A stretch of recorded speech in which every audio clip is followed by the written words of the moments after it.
आशियाना उत्सव पॉडकास्ट 2.0 में आपका स्वागत है।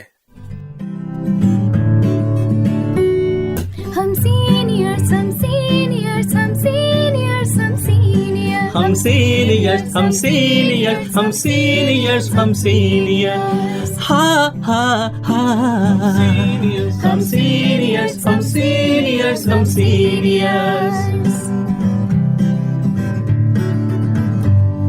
सिर पर गठरी ज्ञान से भरी, सिर पर गठरी ज्ञान से भरी, हम शजर बने सब छाया है खरी, हम शजर बने सब छाया है खरी। हो हम सीनियर्स हम सीनियर्स हम सीनियर्स हम सीनियर्स। नमस्कार, आप सुन रहे हैं अनुभव 2.0, जो वरिष्ठ नागरिकों के लिए और उनके द्वारा संचालित एक कार्यक्रम है।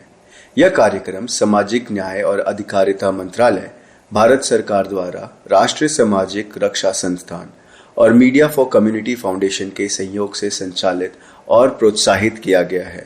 अनुभव 2.0 परियोजना की परिकल्पना और डिजाइन डॉक्टर आर श्रीधर द्वारा की गई है और इसे आशीष तिवारी, पूजा ओबराय मुरादा, साई सुधा और कौशल्या का समर्थन प्राप्त है।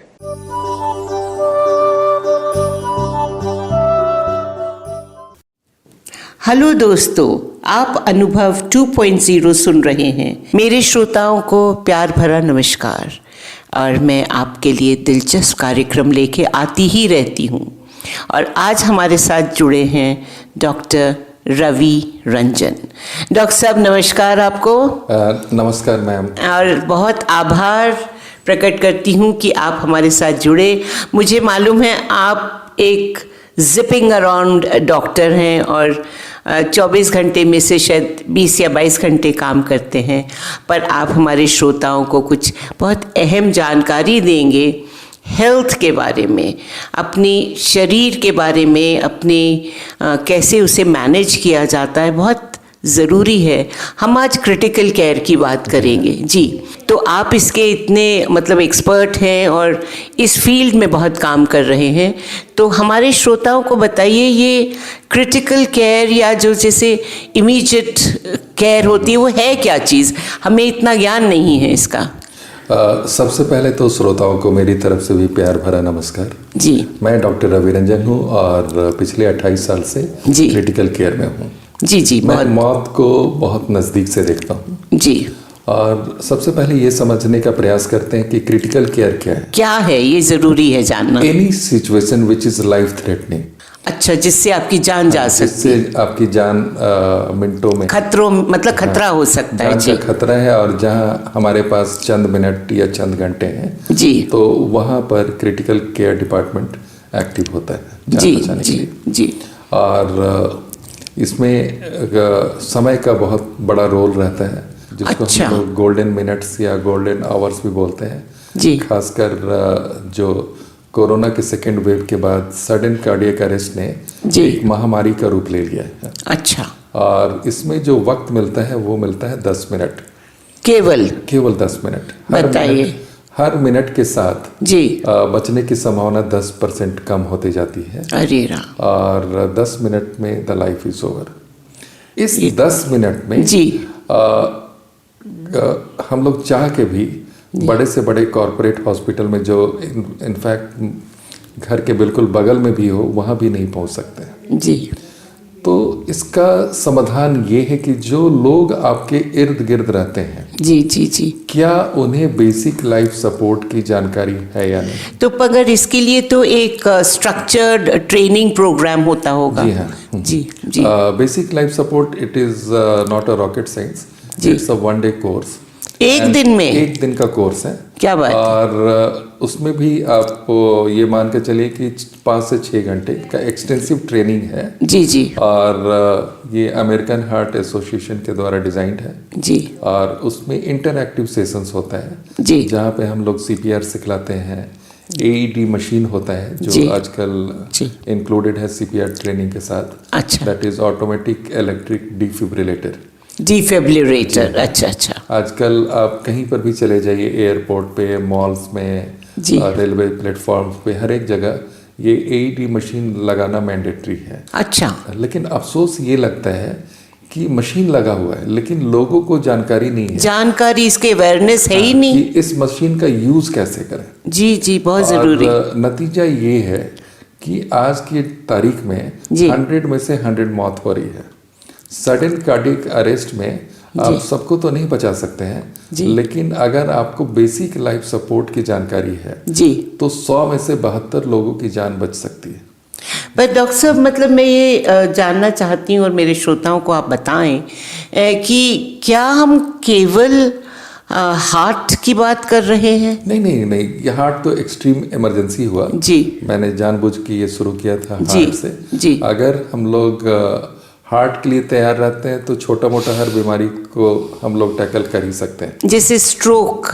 पर इसका तो कुछ इंडिकेशन होता होगा। देखिए, थोड़ा सा मैं आपको पीछे लेके चलता हूँ जी, कि क्रिटिकल कंडीशंस जी क्यों आता है जी, और चाहे वो रोड ट्रैफिक एक्सीडेंट्स हो जी जी, चाहे बीमारी की वजह से कॉम्प्लिकेशंस शुरू हुआ जी, और वो आईसीयू में जाके लैंड कर गए जी जी, तो मैं बहुत अच्छे से एनालाइज करता हूँ कि ये सिचुएशंस को टाला जा सकता था कि नहीं।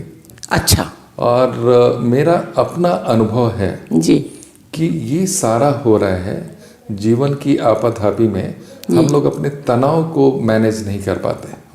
अच्छा, तो मतलब इसका जो मूल कारण है वो तनाव है। जैसे रोड ट्रैफिक एक्सीडेंट्स होता है। एक वर्कशॉप में मैं गया था जहाँ पे रोड्स के नियम कानून रूल्स सिखलाए जा रहे थे, ट्रैफिक के रूल्स।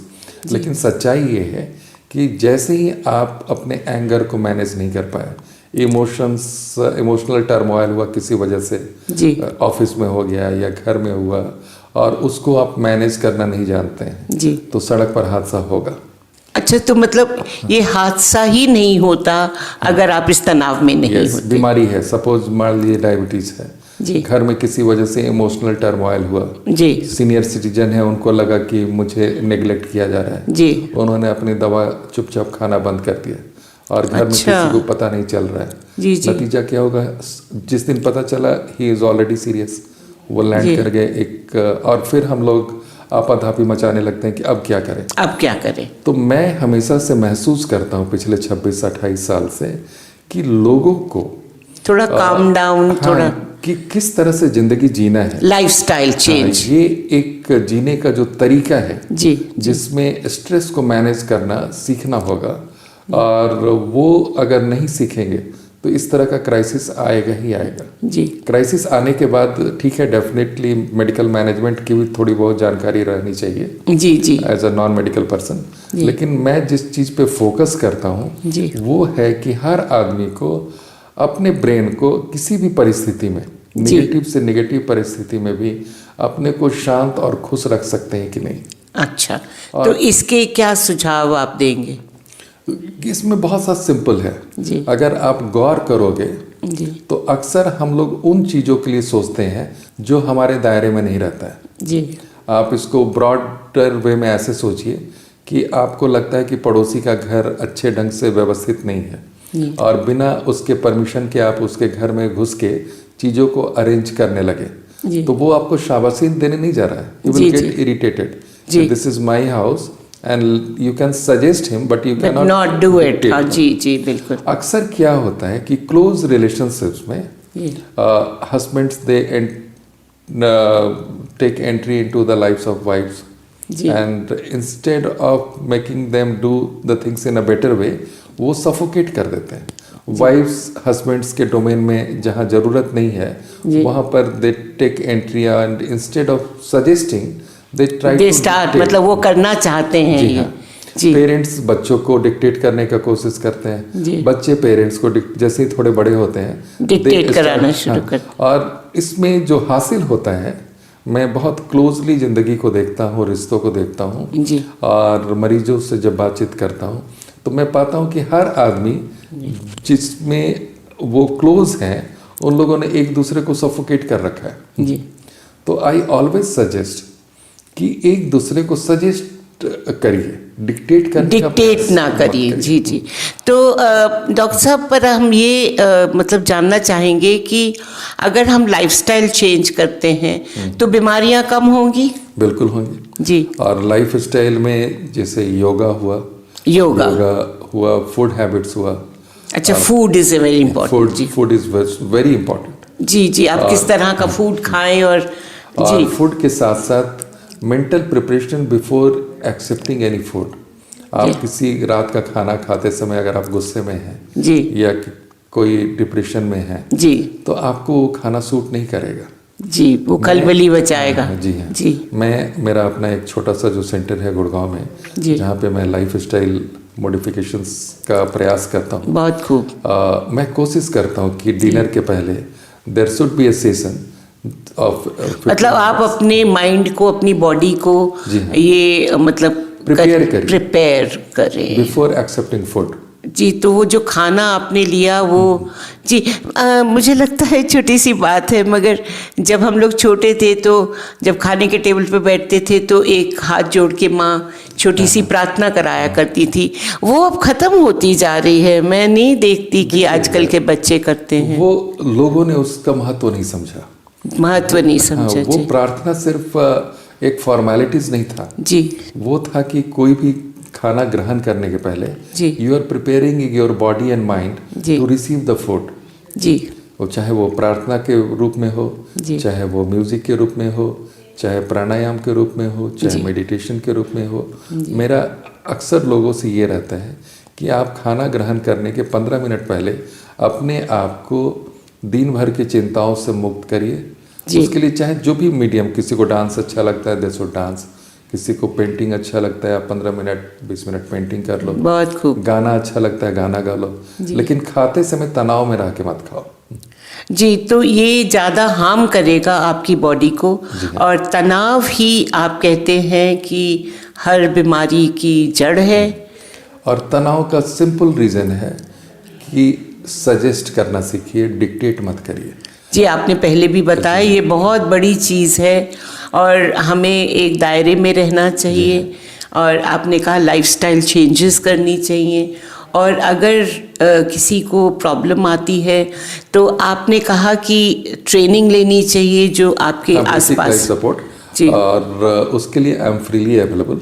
अगर लोग चाहें तो अपना एक ग्रुप बना लें, क्योंकि इंडिविजुअल्स को ट्रेन करने में ज़्यादा वक्त लगेगा। जी जी। अगर एक ग्रुप में इकट्ठा होकर ट्रेनिंग, किसी भी सोसाइटी में अगर लोग चाहते हैं कि वो उन्हें बेसिक लाइफ सपोर्ट की जानकारी चाहिए जी और ट्रेनिंग चाहिए तो इसके लिए कुछ इक्विपमेंट चाहिए होता है। वो सब हम लोग लेके आते हैं। अच्छा। और we train free of cost जी। और देखिए, इससे बड़ी बात क्या हो सकती है कि आपको इतनी अहम नॉलेज फ्री ऑफ कॉस्ट आपके डोर स्टेप पे दी जाए।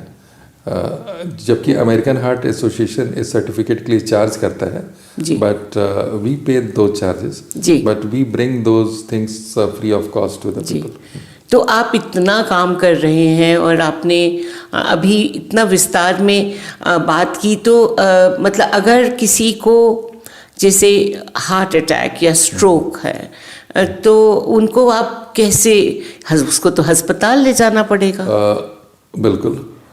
उसके लिए जो हम लोगों ने अभी एक हाल फिलहाल व्यवस्था की है जी, वो है रैपिड एक्शन टीम जी, कि 10 मिनट के अंदर आपके पास कोई पहुंच जाएगा, आपके घर पे पहुंच जाए जी, और उनको बैकअप मिले आईसीयू कंसल्टेंट्स का राउंड द क्लॉक जी, और उस साथ में हो 5G आईसीयू एम्बुलेंस जी, ताकि जिस तरह की ट्रैफिक व्यवस्था हो चली है हम लोग के हिंदुस्तान जी, में बहुत खराब है जी। आप घर से एम्बुलेंस में निकल भी जाइए तो जरूरी नहीं रास्ता नहीं कोई देगा आपको, इसकी सेंसिटिविटी नहीं है लोगों को। तो हम लोग क्या कर रहे हैं कि we bring ambulance at your doorstep within 5 minutes, not to carry the patient but to start the treatment।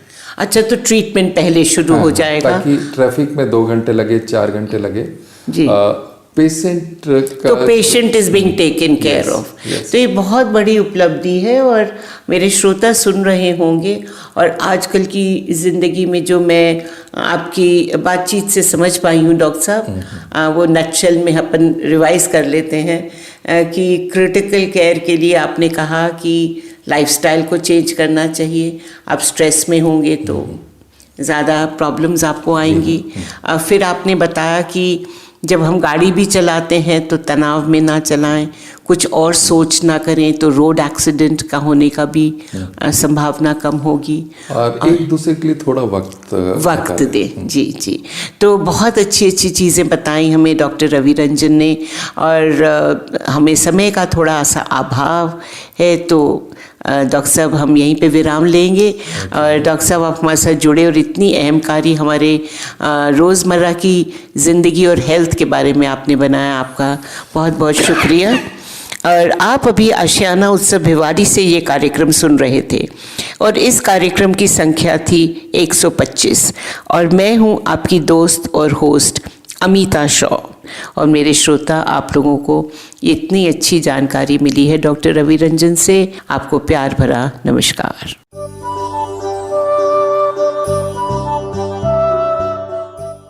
और श्रोताओं, फिलहाल वक्त हो चुका है आप सभी से विदा लेने का, और चलते चलते आप सबको एक बहुत ही खास नंबर हमारे वरिष्ठ नागरिकों की सहायता, उनके सपोर्ट के लिए मैं आपको बताना चाहूंगा दोस्तों। Elder line toll free number है ये, आप चाहें तो इसे नोट कर सकते हैं, 14567। एक बार पुनः सुने दोस्तों, 14567। यह नंबर वरिष्ठ नागरिकों की मदद और उनके सपोर्ट के लिए सुबह 8 बजे से लेकर के रात्रि 8 बजे तक अवेलेबल है। यदि आपको किसी तरह की परेशानी या किसी सपोर्ट की जरूरत है तो आप इस पर कॉल कर सकते हैं। फिलहाल मैं ले रहा हूं इस कार्यक्रम से विदा। नमस्कार।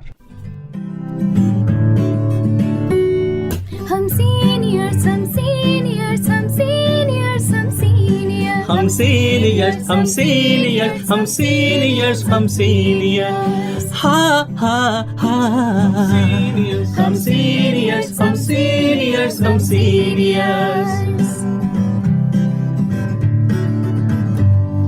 सिर पर गठरी ज्ञान से भरी, सिर पर गठरी ज्ञान से भरी, हम शजर बने सब छाया है खरी, हम शजर बने सब छाया है खरी, हो हम सीनियर्स, हम सीनियर्स, हम सीनियर्स।